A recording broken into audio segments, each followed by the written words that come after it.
नमस्कार दोस्तों, मेरा नाम डॉक्टर नेहा जोशी है। मैं एक आयुर्वेद चिकित्सक हूँ, साथ में एक सरकारी डॉक्टर हूँ। मेरे YouTube channel doctor Neha Joshi care clinic में आपका स्वागत है। आज फ्राइडे वीडियो में मैं आपके उन सारे सवालों का जवाब दूंगी जिनके आगे आपने लगाया था #माई क्वेश्चन। चलो अब आपके सवाल के बारे में चालू करते हैं। सबसे पहला सवाल है राहिल अली खान का। इन्होंने सवाल पूछा है #my question. My question is related to one myth, masturbation और आफ्टर और बिफोर मैरिज रियल सेक्स में क्या डिफरेंस है? Masturbation is not good but if you sex with partner too much not effect your health, या ये सिर्फ mind से related है? बिकॉज दोनों कंडीशन में इजैकुलेशन तो हो ही रहा है। बहुत ही अच्छा सवाल है। देखो, मस्टरबेशन और सेक्स में अंतर क्या है? मस्टरबेशन अपने आप में कोई खास नुकसान नहीं पहुंचाता, लेकिन जब एडिक्शन हो जाता है मस्टरबेशन का, क्या होता है जब आप सेक्स करते हो तो सेक्स में बहुत सारे स्टेप होते हैं, फोर प्ले होता है, एक कनेक्शन होता है। लेकिन मस्टरबेशन चूंकि आपको वहां सिर्फ आपका फोकस होता है कि जल्दी से इजैकुलेट हो और आप फ्री हो जाओ। मस्टरबेशन एक तरीके का काम फील होता है, तो लोग क्या करते हैं, लोग जल्दी जल्दी मस्टरबेशन करते हैं। ठीक है। और दूसरी बात, जब वो मस्टरबेशन करते हैं तो उनका फोकस ये बात पे होता है कि कितनी जल्दी वो इजैकुलेट कर दे जिससे वो फ्री हो जाएं। बहुत ही कम लोग ऐसे होते हैं जो मस्टरबेशन को प्रॉपरली इंजॉय करना चाहते हैं, वो प्रॉपर टाइम देते हैं उस चीज को। ज्यादातर लोगों के साथ अक्सर यही चीज होती है, जिसकी वजह से क्या होता है, जब आप बार बार जल्दी जल्दी इजैकुलेट करने के लिए अपने आप को, अपने माइंड को कंट्रोल करते हो कि यार जल्दी इजैकुलेशन हो जाए, जल्दी इजैकुलेशन हो जाए, तो बहुत लंबे समय तक ये प्रैक्टिस करने से आपका माइंड इसी तरफ सेट हो जाता है कि आपको जल्दी इजैकुलेशन करना है। इसी वजह से आपको बाद में इरेक्टाइल डिसफंक्शन या प्रीमेच्योर इजैकुलेशन की प्रॉब्लम आ जाती है। जो लोग ये बोलते हैं ना कि मस्टरबेशन की वजह से उनका टाइम कम हो गया है, उसका मेन रीजन यही होता है कि आपने अपने दिमाग को इस तरीके से ट्रेंड किया है कि आपको जल्दी इजैकुलेट करना है। अब आपका दिमाग कंटिन्यूअसली, ज्यादातर लोग 7, 8, 10 साल तक मस्टरबेशन की गलत हैबिट पालते हैं और उसके बाद में लगातार अपने आप को बोलते बोलते कि जल्दी इजैकुलेट हो, जल्दी इजैकुलेट हो जाए, जल्दी इजैकुलेट हो जाए, तो उनका दिमाग ही इस तरीके से ट्रेंड हो जाता है। फिर जब वो किसी पार्टनर के साथ में सेक्स करते हैं तब भी वहां दिमाग के लिए तो सेम एक्टिविटी है, तो दिमाग ये कहता है जल्दी से इजैकुलेशन हो जाए। जब पार्टनर के साथ में जल्दी इजैकुलेशन हो जाता है तब लोगों को एहसास होता है कि अरे यार ये तो बहुत बड़ी गड़बड़ कर दी। मेन अंदर दोनों ही चीजों में सिर्फ माइंड का है। अगर आप मस्टरबेशन भी करते हैं, एक महीने में एक बार करते हैं, 15 दिन में एक बार करते हैं, जब आपको सेक्सुअल अर्ज फील होती है तब करते हैं, और मस्टरबेशन को प्रॉपर इंजॉय करते हैं, आप जैसे सेक्स को इंजॉय करेंगे, जितना टाइम आप सेक्स में देना चाहते हैं, आधा घंटा, 1 घंटा, what ever amount of time आप देना चाहते हैं, आधा घंटा, 1 घंटा, मतलब फोर प्ले से लेके एंड तक कंप्लीट, अगर आप वो पूरा टाइम मस्टरबेशन को भी दे रहे हैं तो मस्टरबेशन हेल्थ के लिए अच्छा होता है। लेकिन जो जल्दी कि यार 10 मिनट में गए, बाथरूम में गए, दोपहर में कुछ मैगजीन लगाई और 2 मिनट में इजैकुलेट कर दिया, ये चीज जो माइंड को इस तरीके से हम प्रैक्टिस करवा देते हैं कई बार, तो ये बहुत ज्यादा नुकसान करती है। बेसिक अंतर दोनों में सिर्फ इतना ही है कि आप अपने माइंड को क्या ट्रेनिंग दे रहे हो। अगर आप ये ट्रेनिंग दे रहे हो कि मुझे देर से इजैकुलेट करना है, मुझे जो पूरा प्रोसीजर है, जो जर्नी है, उसको एंजॉय करना है, तो वो आपके लिए, हेल्थ के लिए नुकसान नहीं करता।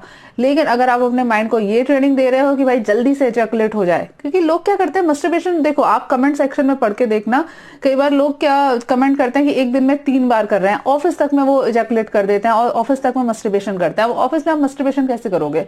आप बीच में टॉयलेट ब्रेक में गए, जल्दी से 2 मिनट में आप फ्रेश होके आ गए।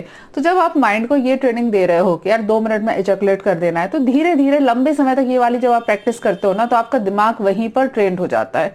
तो बेसिक अंतर दोनों में सिर्फ इतना ही है और कुछ अंतर नहीं है। अगर आप प्रॉपर हेल्दी तरीके से, कोई भी व्यक्ति मस्टरबेशन करता है तो ये हेल्थ के लिए अच्छा होता है।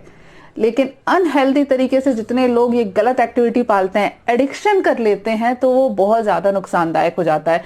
थोड़ा भी नहीं, बहुत बहुत बहुत ज्यादा नुकसानदायक हो जाता है। चलो अगला सवाल लेते हैं। अगला सवाल है अनिल चंदेला का। बहुत लंबा सवाल है। Good morning ma'am, good morning. आपसे पहले तो मैम आपका बहुत बहुत धन्यवाद, thank you so much, thank you thank you thank you. आप लोग जो अच्छे कमेंट करते हो, धन्यवाद। कुछ लोग देते हैं, कुछ लोग अप्रिशिएट करते हैं, कुछ मुझे आगे कैसे इंप्रूवमेंट करना है उसके लिए एडवाइस देते हैं। उन्हीं की वजह से है जो चैनल चल रहा है। अदरवाइज कुछ लोगों के कमेंट तो इतने घटिया होते हैं ना कि दिमाग खराब हो जाए। Thank you. चलो आपके सवाल पे पढ़ते हैं। आपका सवाल ये है, बल्कि एक परिवार की तरह है सभी के रास्ते।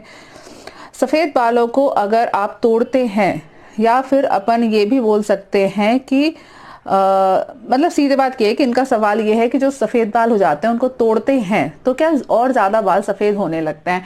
अब यार ये बड़ा इंटरेस्टिंग सवाल है, लेकिन मैं बहुत ओपनली आपको बताऊंगी, मुझे नहीं पता, सीरियसली मुझे नहीं पता। मैंने लोगों को देखा है और सच बताऊं तो मैंने ये भी महसूस किया है कि हाँ ऐसा ज्यादा होता है। अब उसका रीजन क्या है, क्योंकि मैंने आज तक आयुर्वेद में जो ये सफेद बाल वाली बीमारी है, पालित्य रोग, जिसको बहुत डिटेल में बताया गया है कि पालित्य क्यों होता है, सफेद बाल होना आयुर्वेद के हिसाब से पालित्य में वर्णन किया गया है, इसका फुल डिटेल में वर्णन है। लेकिन इस चीज का कहीं वर्णन नहीं है कि सफेद बालों को तोड़ने से और ज्यादा बाल सफेद होने लगते हैं। लेकिन ये एक मिथ है जो हर जगह चल रही है, और मिथ भी है या फिर कोई इसका रीजन भी होता है मुझे नहीं पता। लेकिन हाँ मैंने भी ये चीज सुनी है और लोगों को देखा भी है कि हाँ तोड़ने के बाद ज्यादा बाल सफेद हो रहे थे। अब यार ये तो, या फिर ये भी रीजन हो सकता है कि बाल उनके वैसे भी सफेद होने ही वाले थे, ऐसा तो होता नहीं है कि सारे बाल एकदम से सफेद हों। तो पहले 1-2 होंगे, उसके बाद 4-5 होंगे, शायद 10-12 होंगे, धीरे धीरे करके वो स्पीड बढ़ेगी। तो लोगों के मन में शायद ये गलतफहमी आ जाती होगी कि बाल तोड़ने के बाद से ऐसा हो रहा है। आई डोंट नो, शायद अगर कोई इसका क्लिनिकल ट्रायल कोई कभी करवाए कि 2 ग्रुप में बांटा जाए, कुछ लोगों के सफेद बाल तोड़े जाए, कुछ लोगों के नहीं तोड़े जाए, फिर ये देखा जाए कि दोनों में से किसके ज्यादा बाल सफेद हुए, शायद कोई ऐसा कोई क्लिनिकल ट्रायल हो तब पता चले। I don't know, I am so sorry, मैं आपके सवाल का कोई सही आंसर नहीं दे पाई, लेकिन आई डोंट नो, सॉरी। अगला सवाल है शिव कुमार का, #माय क्वेश्चन, मैम मैं डाबर शिलाजीत खाता हूँ, ओके, तो मेरे वृषण में सूजन आ जाती है, जिसके लिए यूज किया उसका उल्टा प्रभाव दिखता है। पहली बात तो मैं आपको बार बार ये चीज बता चुकी हूँ कि आयुर्वेद दवाइयां भी मेडिसिन है, वो दवाइयां है। प्लीज आप डॉक्टर से कंसल्ट करने के बाद ही इनका प्रयोग करिए। ये कोई आलू और केला नहीं है कि आप बिना डॉक्टर से पूछे आप सब्जी की दुकान पे गए और खरीद के ले आए। ये मेडिसिन है, इनके इफेक्ट भी होते हैं, इनके साइड इफेक्ट भी होते हैं। प्लीज इस चीज का ध्यान रखिए। आप, मुझे श्योर मैं कह सकती हूँ कि आपने बिना डॉक्टर से कंसल्ट किए अपनी सेक्स पावर को बूस्ट करने के लिए ये लिया होगा, तो उसके साइड इफेक्ट आ गए, नेचुरल चीज है। शिलाजीत बहुत ही स्ट्रॉन्ग मेडिसिन होती है, एक तरीके का स्टेरॉइड होता है, इसके इफेक्ट बहुत ज्यादा अच्छे होते हैं, लेकिन कभी कभी ये बहुत बहुत बहुत बुरी तरीके से नुकसान भी करती है। प्लीज आप अपनी मर्जी से कोई भी आयुर्वेदिक मेडिसिन मत लीजिए। कुछ गिनी चुनी मेडिसिन होती है जो मैं अपने वीडियो में बार बार रिपीट करती हूँ, जिनका प्रयोग विदाउट डॉक्टर के कंसल्ट किए हुए लिया जा सकता है। अदरवाइज जितनी भी रसौषधियां होती है, रसौषधियों का मतलब है जिनके अंदर मेटल होते हैं, चाहे वो शिलाजीत है, लोहा है, तांबा है, और भी जितने, निकल का प्रयोग आयुर्वेद में बहुत ज्यादा किया जाता है, इसको वंग भस्म बोलते हैं, टिन का प्रयोग किया जाता है। ये सारी जो मेडिसिन है या जिनमें इनका प्रयोग होता है बहुत ही ज्यादा हार्श होती है। ये सारी मेडिसिन आयुर्वेद के स्टेरॉइड है, क्योंकि अगर जब कहीं कोई काम नहीं बनता है तो इनका प्रयोग किया जाता है। तो इनके इफेक्ट भी बहुत ज्यादा अच्छे हैं, इनके साइड इफेक्ट भी बहुत ज्यादा अच्छे हैं। प्लीज आप विदाउट डॉक्टर से कंसल्ट किए हुए कोई भी इस तरीके की फालतू मेडिसिन मत लीजिए। स्पेशली सेक्स पावर को बूस्ट करने के लिए कभी कोई मेडिसिन नहीं लेना चाहिए, हमेशा ही साइड इफेक्ट होगा आपको।